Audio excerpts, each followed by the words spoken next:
Hello out there. Hello. Hello? Microphone's a little blocked.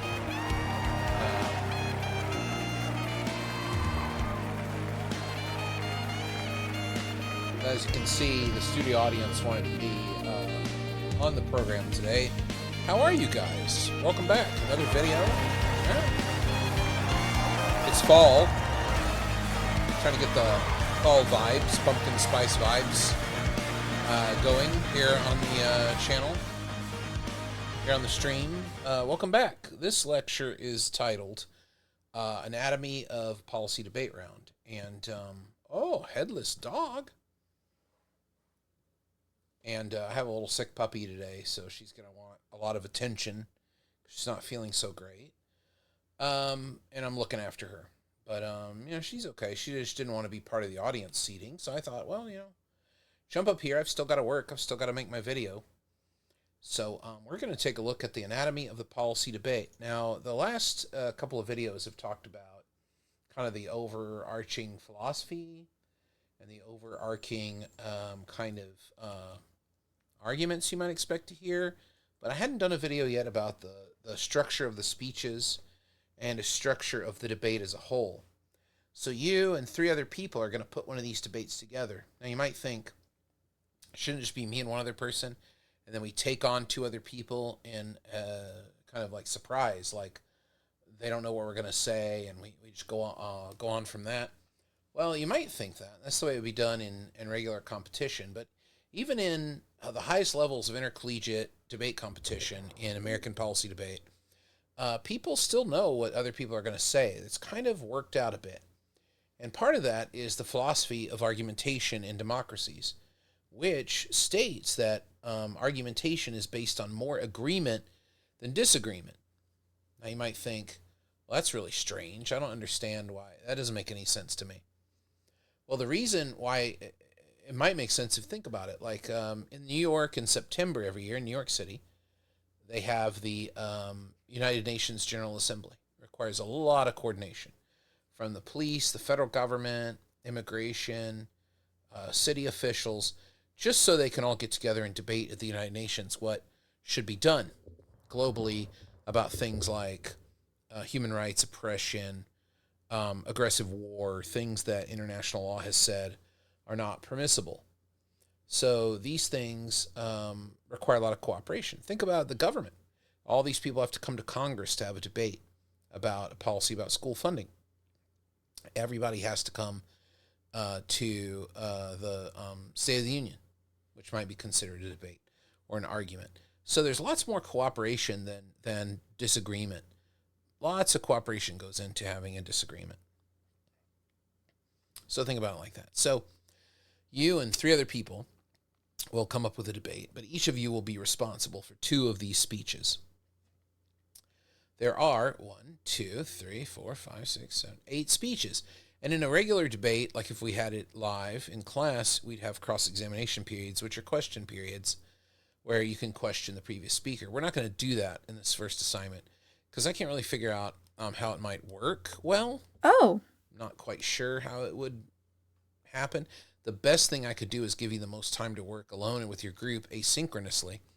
Since it's an asynchronous class, I don't know if we should have any required synchronous elements to it. So let's get into what some of these responsibilities are. The names of the speeches are above them here. So the very first person to start is the affirmative. Now you'll remember the affirmative are the people who are saying the motion is a really good idea. I got to put down the studio audience down. She's not going to like it. She's going to get whiny. Ugh. But after this, I'm going to the vet, so hopefully he'll give her some medicine and everything will be good. First affirmative constructive is where we offer up the case.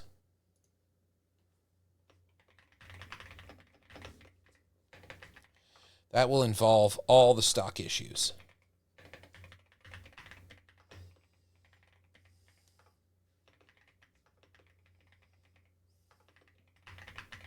Now, you'll note I didn't put topicality here. And for those of you paying attention to the other videos, you'll know that's because topicality is not something that the affirmative brings up. It's something that they defend against. And this should take, the affirmative constructive, the length of this varies. Depending on what level you're doing, depending on where you are. This speech historically has been 10 minutes. Oops.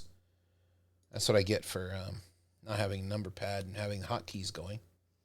You get your ending screen too early. So it's been 10 minutes for that. And I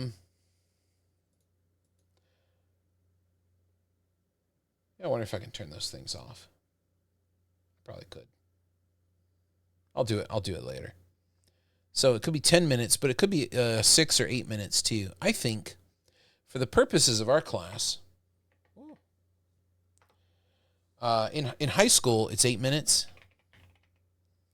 At the university level, 9 minutes.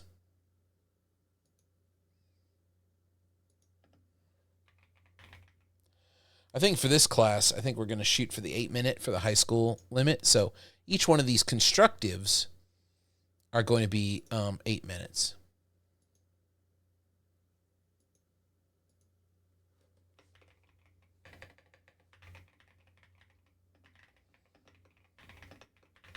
Now the rebuttals, which is a different kind of speech, which we'll get to in a few minutes when I describe those after we get through these first four.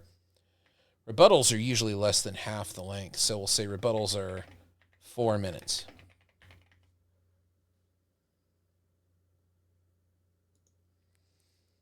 So that's what we're going to do for the class. Now, this is not the way it goes in professional competitions or semi-pro competitions. It can be different lengths, but the point is it's an uninterrupted amount of time where you make the case. This is where you're going to do all the things you need to do to prove the motion's a good idea and that your plan will solve it and have good advantages to it. Next is the first negative constructive. They also will speak for 8 minutes. What do they do in the first negative constructive? Well, they can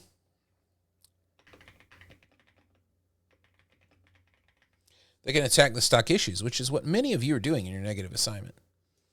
Many of you are doing that as part of your negative assignment. To say, no, it's not that way, status quo's fixing it, it's not a big problem, this isn't the right thing to address, to deal with that issue, da-da-da.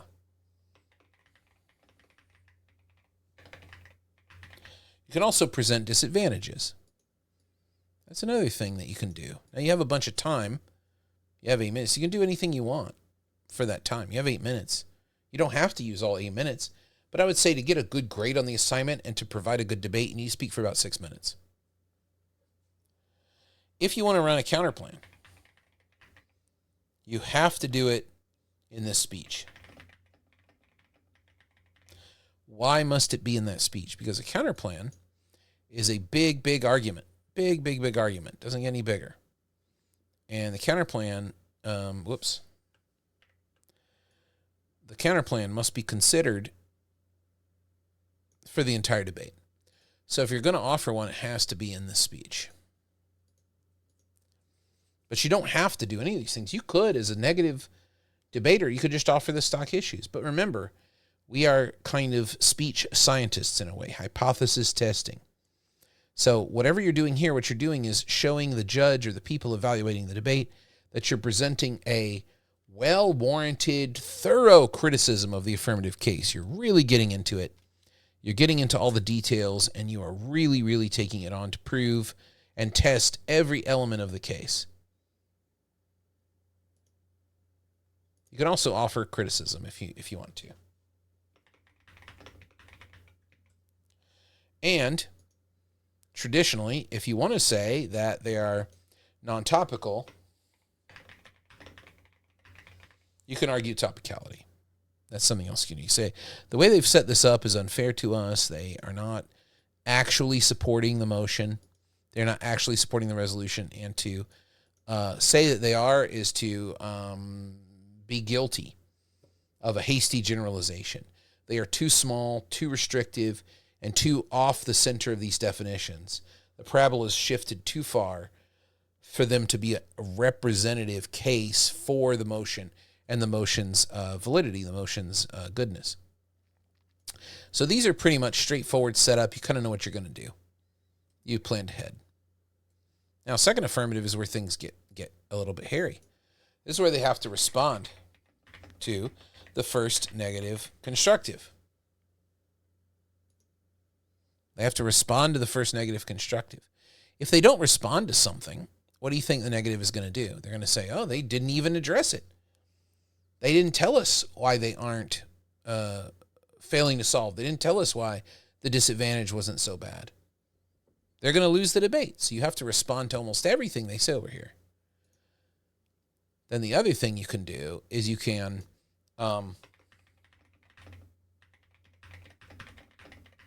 offer more evidence for the case, which is a great thing to do. Maybe you have some more evidence from the affirmative research assignment that you didn't read in the first speech. Or you can reinforce parts of the case with new explanations and new arguments. But most of the time in the second affirmative constructive, you're dealing with probably 2 disadvantages, 4 or 5 stock issue attacks, maybe a counterplan, maybe a topicality. And you only have 8 minutes. You don't have a lot of time to rebuild a big new case or anything like that.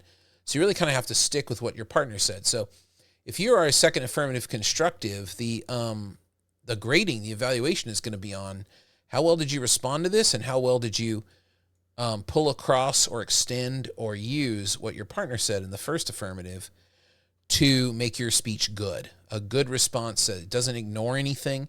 It takes on whatever they said and it builds the case back up. Okay, what does the second negative constructive do? I bet you can guess.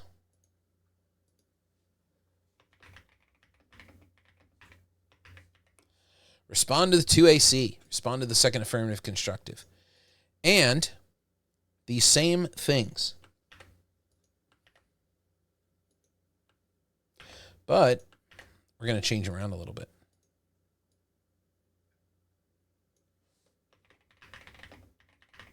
We don't really call the negatives point of view on the debate a case. And the reason why is because they are testing the case. They're looking for holes. They're looking to see if it's watertight. They're looking for the parts of it that fail. They're making sure it can support everything. They're really testing every element of it. So we call it a strategy instead. So this could be reading more evidence against their solvency, reading more inherency evidence saying that status quo is working on solving the problems of the case, more evidence on the terribleness of the impacts of the disad, or more arguments and explanations about how the disadvantage outweighs the solvency they get. Maybe the affirmative solves the problem, but the disadvantage causes much, much more harm. That would be a reason to vote against the affirmative, even if they fix the problem, because in fixing the problem, they cause so much more damage that it wouldn't be worth doing. It's a cost-benefit analysis is what people call that. And a lot of people use that as a decision-making tool in everyday life. So now that we're done with the constructives, what happens now? The rebuttals. I want you to think of rebuttals as the time where we boil things down.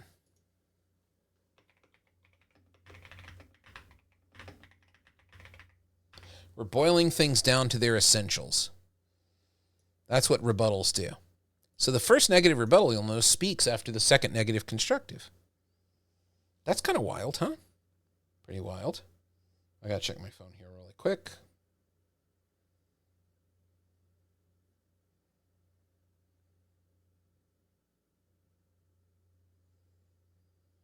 Yeah, everything's good for the vet. All right, so a rebuttal is where you boil things down. So you have 4 speeches full of stuff. The negative rebuttalist is the first person to summarize. The second negative just went. So they can't just repeat what this person said. What the first negative rebuttal has to do is take what I call the 30,000-foot view and give us the overall perspective of the debate. What's happened so far? What's happened in this debate? What's the most important stuff? And what are the things that they think that they're winning the debate on?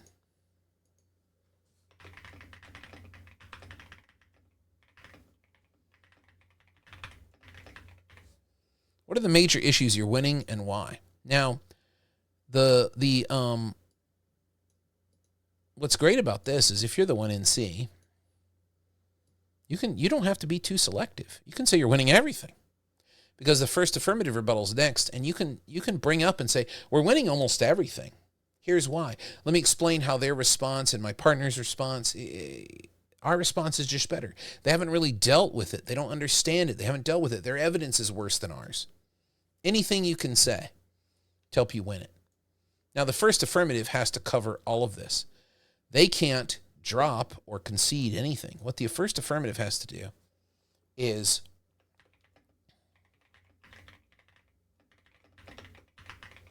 they have to win every argument from the negative. Or by saying win it, what I mean is you have to show it's irrelevant, show that it doesn't have any bearing on the case, or show that the case is just better. You have to cover everything. You cannot do an overall view from the first affirmative rebuttal. What you have to do is say, their perspective's wrong, we're winning every issue they bring up, and also, look at this. They've offered more evidence and more reinforcement that hasn't been discussed yet. All of that has to be dealt with over here.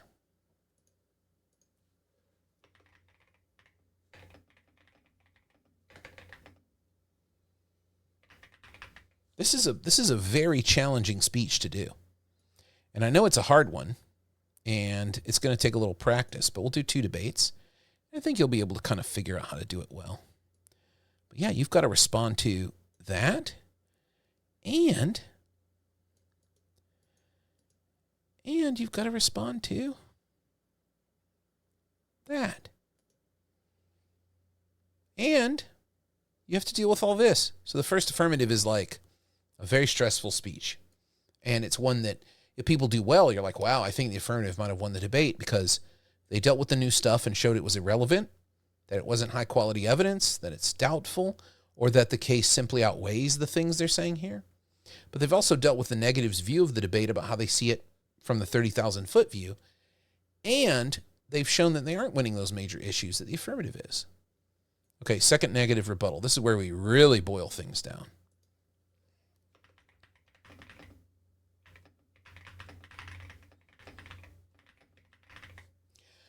If you're the second negative rebuttalist, you have to select maybe the 2 major reasons you win the debate because you only have 4 minutes.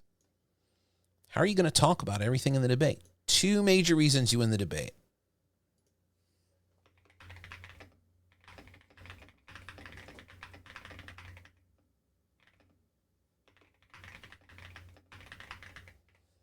You have to explain how you win those reasons and why that means the negative wins overall.